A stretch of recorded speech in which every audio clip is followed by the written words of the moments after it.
Se han dado distintas interpretaciones a aquel texto del capítulo número 32 del libro del Génesis, el que nos presenta la primera lectura de hoy.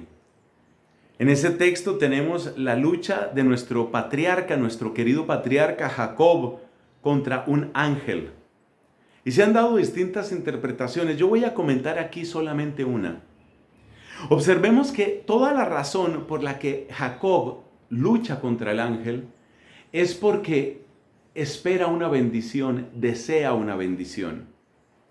Y esto es lo que quiero destacar, que Jacob está peleando para recibir una bendición. Lo voy a decir de otra manera. Jacob no se resigna a quedarse sin su bendición. Y tal vez este es el aspecto que nosotros podemos aplicar más a nuestra propia vida. Hay que pelear por la bendición. Pelear por la bendición. Combatir por la bendición, no rendirnos. ¿Y a qué llamamos ese combatir por la bendición? Pues que hay que vencer obstáculos. ¿Dónde quiere bendecirte Dios? Seguramente en muchos lugares y de muchas maneras. Demos unos 2 o 3 ejemplos. Pensemos en el caso de aquella mujer de la que nos habla la Escritura, aquella mujer que tenía una situación en su cuerpo, un problema, un flujo de sangre, eso no paraba, ella estaba deteriorada en su salud, había perdido su dinero, no había logrado muchas cosas precisamente a través de ese camino de la medicina. Pero ella no se quedó así, ella no se quedó tranquila con eso. Ella fue a pelear por su bendición. ¿Y cómo se puso a pelear? Pues lo que a ella se le ocurrió fue acercarse a Jesús. Y en medio de la multitud, como por la espalda, se acerca a tocar el vestido de Jesucristo, lo propio de Jesucristo, para ser bendecida, para obtener esa salud. Ella hubiera podido simplemente resignarse en su situación, no lo hizo. Ella salió a pelear por su bendición. Voy a dar otro ejemplo, también tomado de la Biblia. ¿Recuerdas el caso de aquel centurión? Los centuriones pues eran oficiales del ejército romano y los romanos eran los invasores y por consiguiente eran gente detestada en el pueblo de Israel.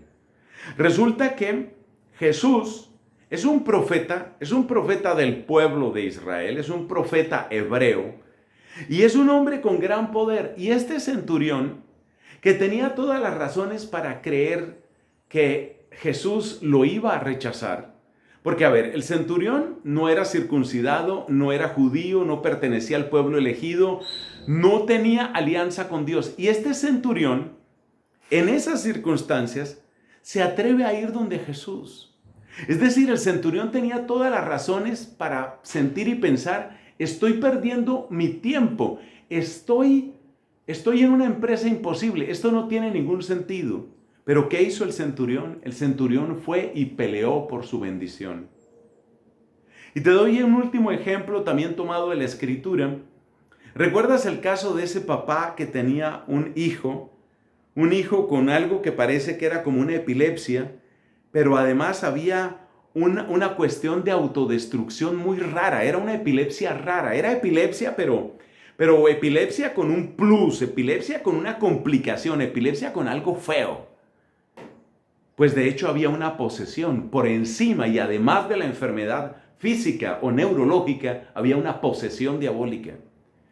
Y este hombre va donde Cristo y Cristo le dice: no temas, simplemente ten fe.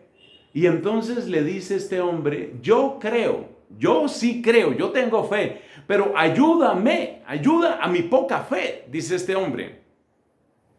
¿Qué debemos entender de ahí?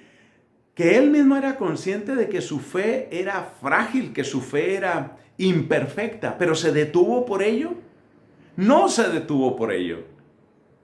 Lo mismo que la mujer hemorroísa, aquella del flujo de sangre, ella no se detuvo ni siquiera por lo que decía la ley de Moisés, que ella debía permanecer en su casa.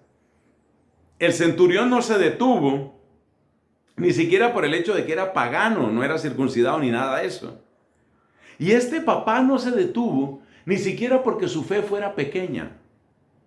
Ellos dieron la pelea y no se quedaron sin la bendición. ¿Cuál es tu excusa, hermano? Perdón que te hable así, perdón. Pero ¿cuál es tu excusa? ¿Cuáles son las excusas que nos damos para no dar el paso y pedir esa bendición que Dios tiene para nosotros?